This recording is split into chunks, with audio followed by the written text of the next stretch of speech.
सचिवर्णं चतुर्भुजं प्रसन्नवदनं ध्यायेत सर्वविघ्नोपशान्तये अभीष्टार्थसिद्ध्यर्थं पूजितो यः सुरासुरैः सर्वविघ्नहरः तस्मै गणाधिपतये नमः। सर्वमङ्गलमाङ्गल्ये शिवे सर्वार्थसाधिके शरणे त्र्यम्बके गौरी नारायणी नमोऽस्तुते। सर्वदा सर्वकार्येषु नास्ति साममङ्गलम् येषां हृदयसो भगवान् मङ्गलाय तनो हरि तदेव लग्नं स्वदिनं तदेव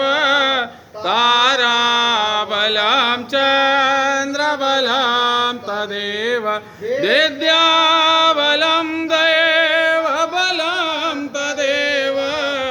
लक्ष्मीपते त्याङ्घ्रिगमस्मरामि तेषां जय तेषां कुतस्तेषां पराजय येषामिन्देवरस्यामो हृदयसो जनार्दन यत्र योगेश्वर कृष्णो यत्र भारतो धनुर्धर तत्र सर्वविजयर्भूतिर्धुर्वाणी तिर्मतिर्मम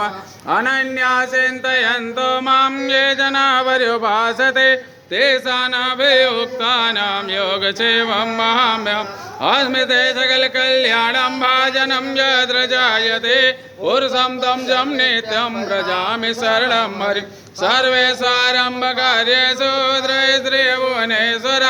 देवादिसन्तु न सिद्धिं ब्रह्मेशान जनार्दन वेशवेशवं माधवं दण्डें दण्डपाणिं च भैरवं वन्दे काशीं गुहां गङ्गां भवानी मणिकर्णिका वक्रतुण्ड महाकाय कोटिसूर्यसमप्रभ निर्विघ्नं कुरु मे देव सर्वकार्येषु सर्वदा।